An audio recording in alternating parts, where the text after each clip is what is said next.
Logistically, has anything changed since 2020, 2022 Oh with yeah. how we're handling the business of elections? Well, again, I mean, a lot of the basic things remain basic, right? We're here in the Bernalillo County Voting Machine Warehouse. Behind me, a certification process is going on to ensure that our voting systems are counting ballots accurately before they're even put into the field. It's a requirement. That hasn't changed. Well, what's changed is now we have to spend significant portions of our day as election officials combating mis and disinformation, ensuring that voters have information at their disposal, because it's not just enough to say, oh, this rumor you heard or this, sort of urban myth isn't happening. It's important to explain what actually is happening and make sure that voters have that information at their disposal. So not only do we respond when something comes to the surface, we have to be proactive. And I think we're going to circle back to the safety in just a minute, but should New Mexicans trust the election process here? New Mexicans should absolutely trust our election process. I want to be clear, no process is perfect, no system is perfect, whether it be your bank, your hospital, your school. Elections aren't perfect. There are so many people involved, but we have built such a tremendous system of security, integrity, and checks and balances into our processes. We were recently ranked #1 in the nation, not only for our election accessibility, right? The fact that folks can get to the polls and cast that ballot very easily here in New Mexico, but also because we are doing so much to ensure security and integrity. Checks and balances, two parties being a part of every single process, eyes on every single process, transparency. These are the things that we have built into our voting system in New Mexico so that folks can have that trust and faith in the process. And we want to hit on some of the issues that have come up kind of more so in the last 4 years. Sure. With voting in the means of how people are voting. Sure. So we want to hit on mail-in ballots. Sure. How do you guys make sure those mail-in ballots are certified and do belong to the person who sent them in? It's a really granular process, but I'll try to hit the high points. Okay. So first of all, when you apply for an absentee ballot, you are required to provide some personal private information to the county clerk, whether you're doing it through our online portal or whether you're doing it on a paper form, so that the clerk can go in and verify that it is you asking for the absentee ballot. Secondly, when you're asking for a ballot to be delivered to a different address because maybe you're out of town during the voting process, maybe you moved, maybe you're staying with a loved one briefly, we send a letter to your registered address just to make sure whoever is at that house knows that you've asked for that ballot. And that way, if someone's asking for one in your name, you get a notification, right? And you can call the clerk's office right away and let them know. Thirdly, when we get those ballots back, we're also asking you to provide personal identification information to include the last 4 of your social security number. And the clerk's office is double checking that both your signature and that last 4 of your social are on the envelope, the outside of the envelope, so we don't know how you voted. We haven't opened it yet. Before we even open that envelope, we double check that it did come back from you. Fourth, if there's anything missing from that envelope, we're going to contact you. And we're going to say, this information's missing. Would you like to fix it? Give us the information we need so that we can count this ballot. Those ballots are then separated from their outer envelopes. There's an inner envelope, so it's still private. They're separated in a separate process, and then they go through our tabulation machines. So again, we're checking it every step of the way. Before you're mailed a ballot, when we receive it back, and you are being notified along the way too that the ballot's been mailed, the ballot's been received back, and that then we went ahead and counted it. Is there a way to verify those signatures? We do verify the signatures. The law says a signature is required. So there's not a requirement on the poll official's part to be a signature expert. They can double check those when there's a question. Something looks really off. But we also know that over time signatures change, and especially with our elderly population, they can change drastically. So again, if we do have a question, we can always go back to that voter and double check with them. So you can be in communication if it becomes necessary. Absolutely, and sometimes do. There is a post-election process. We certify the election, and then there's 30 days when an individual can challenge the outcome of the election, based on malfeasance, misfeasance, whatever actionable reason, we would want to retain that footage through that period too, just to be able to address those types of questions. And I want to hit on non-citizens now. That was a big issue, and it really is a big issue. We've seen kind of a flood across the border in recent years. How does New Mexico make sure that non-citizens aren't voting in our elections? Well, New Mexico, immigration is nothing new in this state, obviously, and questions about whether non-citizens are getting on the voting rolls, honestly, this is something that comes up every single election cycle. Back in 2006, there was a huge investigation based on some allegations that then U.S. Attorney David Iglesias conducted. He found no evidence, or at least no evidence of any substantial number of non-citizens on the voter rolls.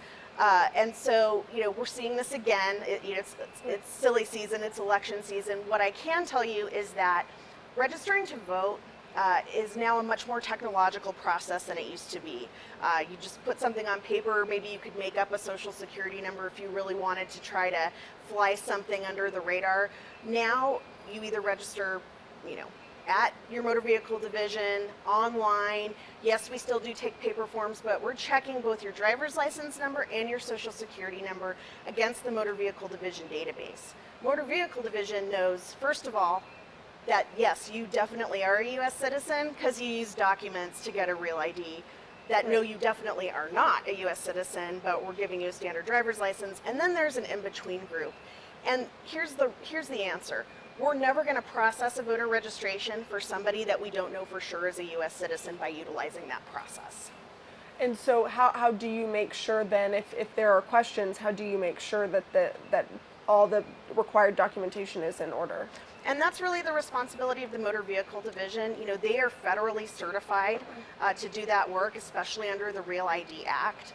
So we are, of course, heavily reliant on that partnership, and we also trust that MVD knows that job and knows it well, because they could be in serious trouble if they are giving real ID to folks who do not qualify for it. So anybody who's been to the MVD since Real ID knows often we have to go back 2 or 3 times to get the exact right paperwork, because they are doing that verification. And it's that partnership in our work together that helps us ensure that this is not happening in any real way. And it is illegal.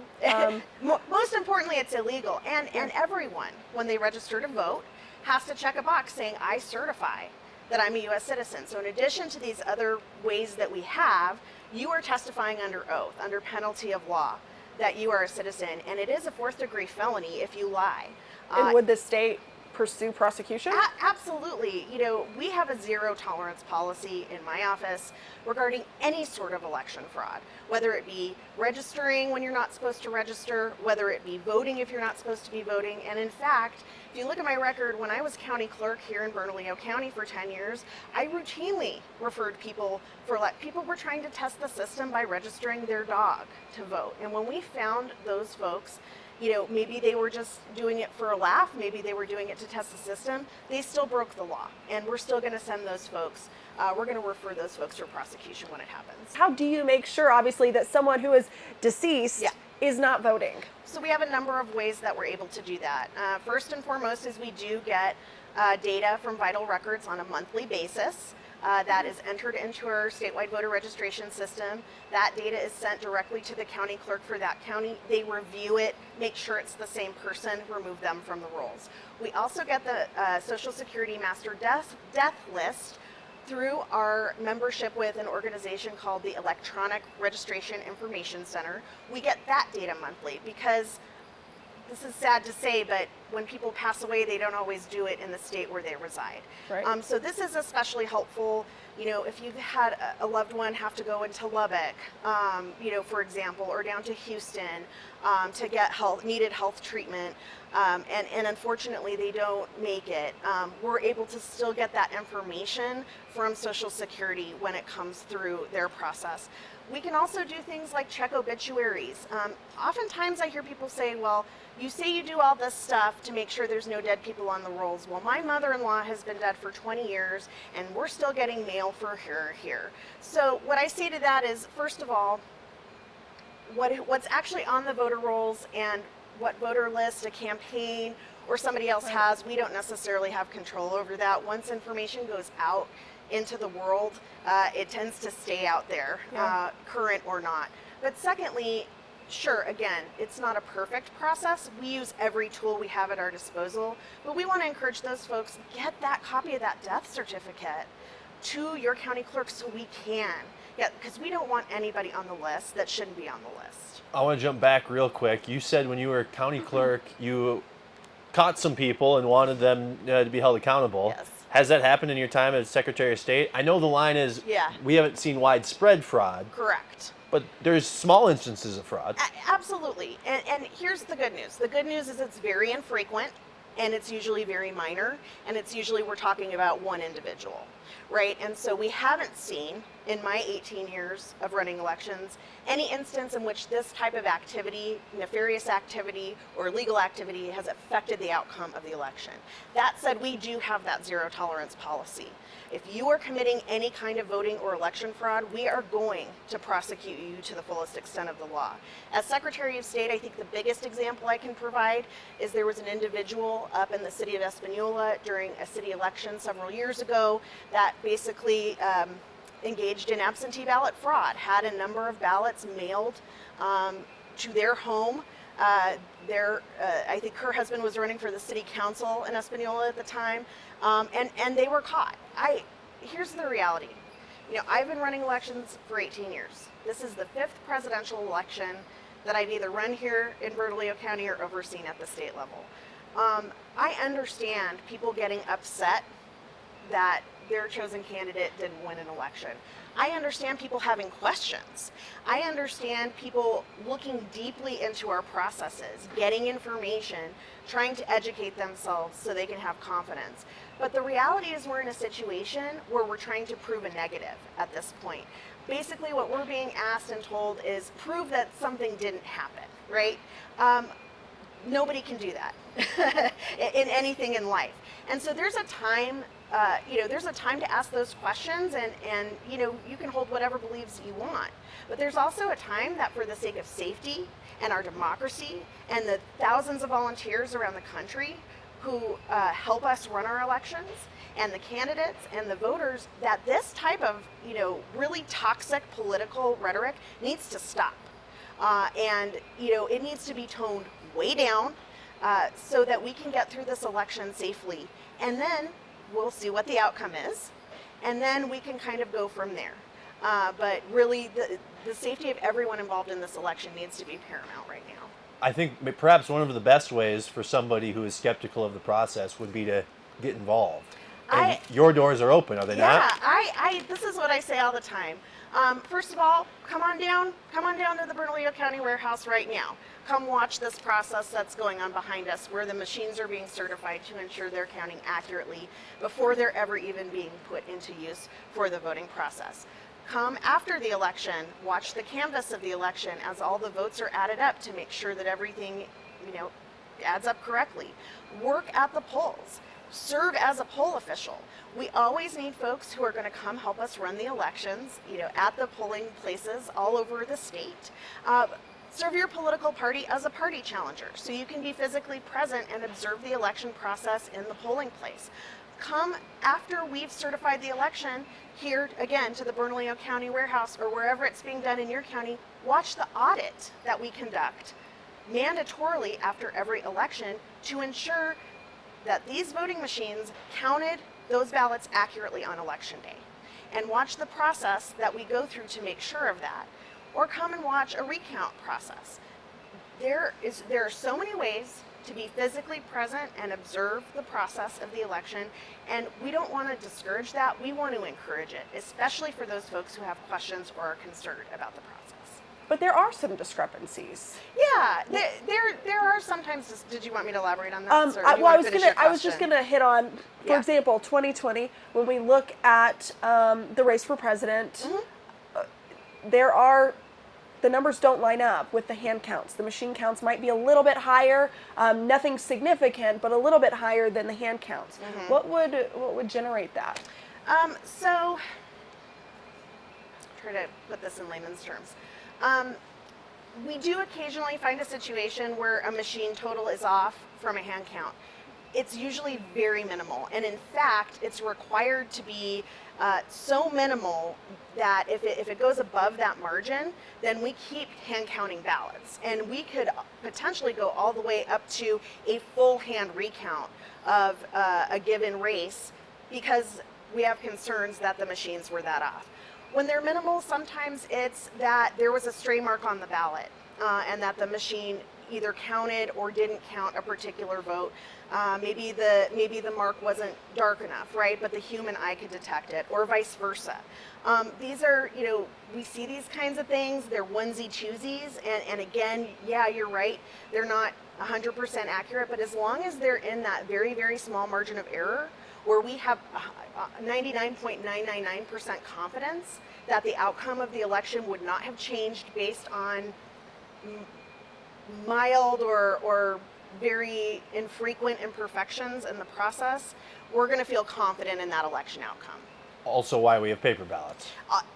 This is exactly why. And so very shortly after we went to 100% paper ballots here in New Mexico, we implemented our first mandatory statewide audit law. It's called the voting system check in the law.